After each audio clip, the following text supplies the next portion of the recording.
Okay, so imagine this. You've got this golden chest. Mm-hmm. It's not that big, Right. maybe like an old steamer trunk or something like that. Right. Good. And it's being carried through the desert by Yeah. this whole procession of priests. Wow. But this isn't just any treasure chest, right? Mm. This is the Ark of the Covenant. Hmm. And it's said to contain the actual words of God. That's right.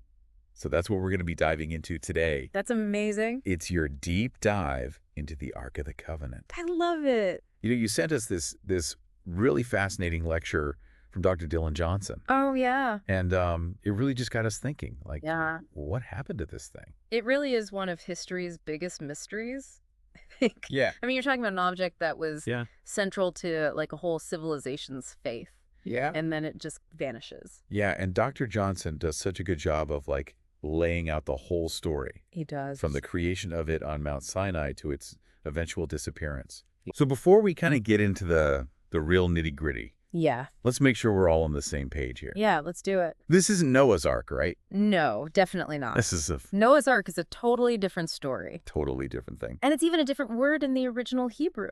Oh, really? Yeah. So the Ark of the Covenant, the one we're talking about today, Right. it was specifically built to hold the Ten Commandments. Okay, so those are the tablets that Moses brought down from the mountaintop. Yes. And they're said to be inscribed by God himself. Exact. I mean, talk about precious cargo, right? Talk about precious cargo. That's incredible. Imagine the weight of that responsibility. Yeah, Like literally carrying the foundation of your faith right. in your hands. Yeah, and it wasn't just like any old box that they put these in either, right? Right. Dr. Johnson describes it as this thing that's made of acacia wood, Uh-huh. and it's overlaid with pure gold. Yes. And it's even topped with these incredible winged figures Yeah. called cherubim. It's cherubim. But we're not talking about the cute little baby cherubs that we see on Valentine's Day cards. Not the chubby babies. No, these are fierce lion-bodied guardians. Exactly. Those details really paint a picture They do. of how powerful and important this ark was to these people. Absolutely. And what's interesting is that the Ark was actually designed to be portable. Oh, really? Yeah, it wasn't meant to just sit in one place. Okay. It was like a mobile shrine, Interesting. meant to travel with the Israelites as they wandered the desert. So it's kind of a pop-up temple, Yes, only with way higher stakes. exactly. And it wasn't just the Israelites who did this either. No. Dr. Johnson points out that carrying sacred objects in processions, Okay. that was a common practice throughout the whole ancient Near East. Interesting. Like the Egyptians, for example, Yeah. they had these elaborate ceremonies where they carried these sacred barks Hmm? that represented their gods. So the ark kind of fits into this broader cultural pattern It does. of bringing the divine presence with you wherever you go. Yes, Okay. exactly. It was a way to make the divine tangible, Right. present in the everyday lives of the people. Yeah, that makes the ark's journey all the more fascinating. Yeah. I mean, think about it, right? It goes from Mount Sinai, Uh-huh. it travels with the Israelites all the way to the Promised Land. That's right. And it's stopping at all these places like Shiloh along the way. Yep.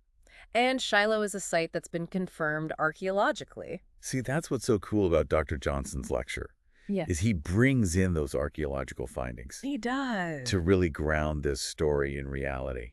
It's amazing. And speaking of grounding in reality, this wasn't just like some passive symbol. Right. Dr. Johnson mentions that during these battles with the Philistines, Uh-huh. the Israelites would actually carry the ark into the fray. Oh, wow. Talk about pressure. Talk about pressure, right? Could you imagine being like one of the priests carrying that thing? Oh, my gosh. Knowing that the fate of your people could depend on it? Yeah, and it wasn't just a psychological thing either. Right. According to the biblical accounts. Yeah. The Philistines actually suffered some pretty strange consequences after they captured the Ark. Yeah, like tumors, Tumors. hemorrhoids. I mean, depending on the translation, it wasn't pretty. It wasn't pretty. And even their god Dagon Right. supposedly fell down in the presence of the ark. Yeah, like it had this power that transcended cultural boundaries. It's fascinating. It is. And Dr. Johnson points out that Yeah. while the biblical account may have embellished some of the details, Yeah. there was probably some basis in reality Right. for these events that are being described. Yeah, like maybe a plague swept through the Philistine cities. Right. Or maybe there's some kind of natural disaster. Yeah, or maybe it was just good old-fashioned psychological warfare. Could be. Either way, the Philistines eventually send the ark packing. They do. But it doesn't go back to Shiloh. No, it doesn't. This is where the story gets really intriguing. Okay. The Ark ends up in a place called Kiryat Yarim. Kiryat Yarim, that's another site that's been the subject of Yeah? some really interesting archaeological excavations. Well, I'm going to need to take some notes here. We have to unpack that whole Kiryat Yarim thing when we come back. So Kiryat Yarim, it wasn't like a big city like Yeah. Jerusalem or anything. Okay. It was more of a cultic center, Hmm. kind of like a border town Yeah. between Israelite territory and the land of the Philistines.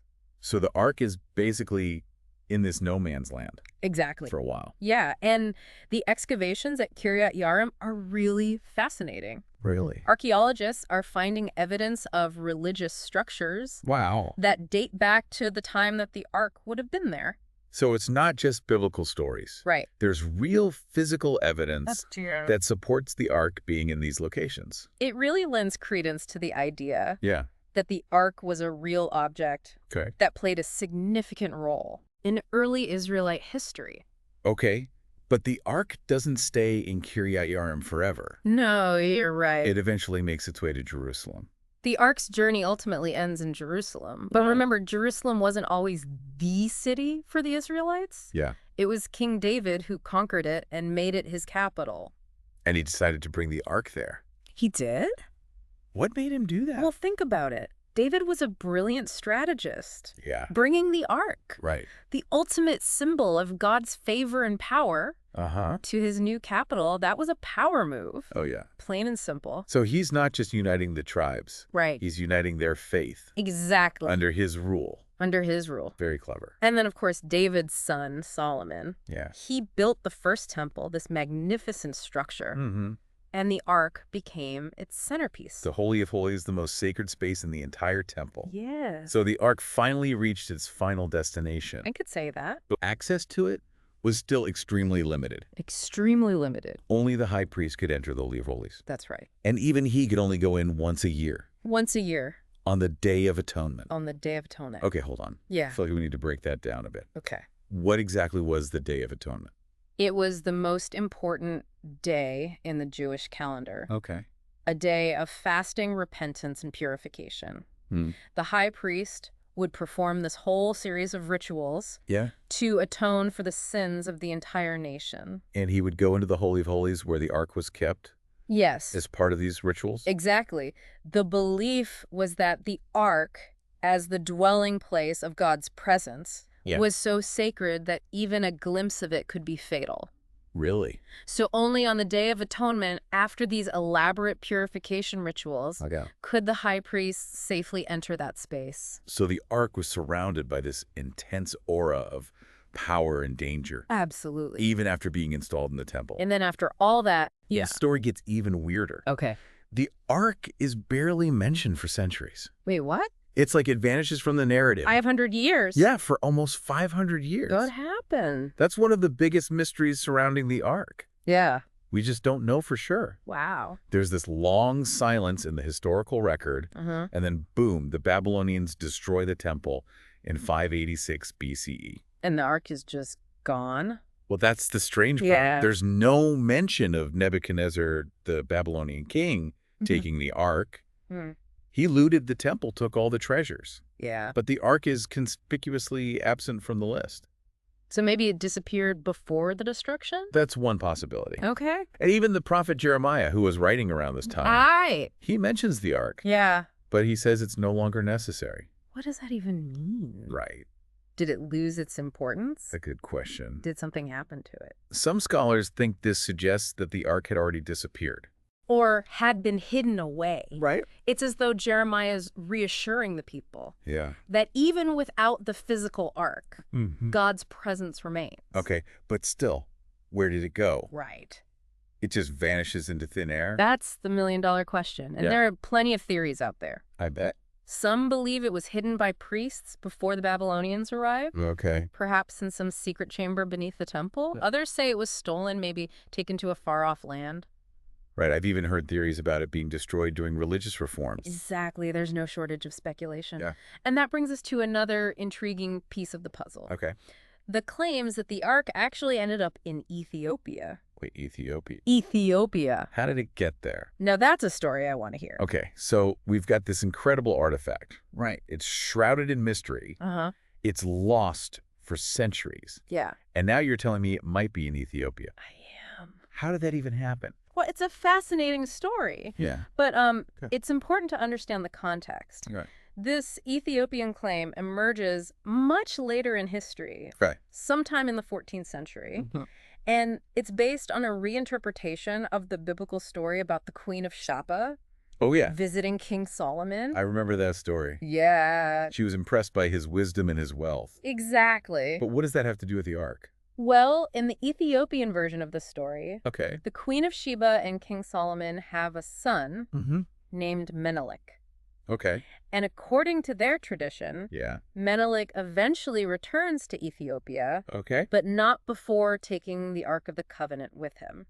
Wait, so they're saying that the Ark that was in Jerusalem, Yeah? the one that disappeared, was a fake? That's essentially what the Ethiopian tradition claims. Really? Yeah, they believe that Menelik swapped the real Ark Wow. with a copy. Ah. And it's that copy that was eventually lost or destroyed. The original, they say, is safely tucked away in a chapel in Aksum, Ethiopia, Wow. guarded day and night.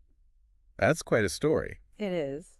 But is there any evidence to support it? Yeah. Like any archaeological findings, ancient texts? It's important to remember that this Yeah. is a matter of faith Right. for the Ethiopian Orthodox Church. Okay. They believe they possess the true Ark, and it's a central part of their religious tradition. However, from a historical and archaeological perspective, Right. there's no concrete evidence to corroborate the claim. It's based on a much later interpretation of the biblical narrative. Yeah. And many scholars see it as a way of connecting Ethiopia to the sacred history of the Israelites. So it seems like we're back to square one. It does a bit.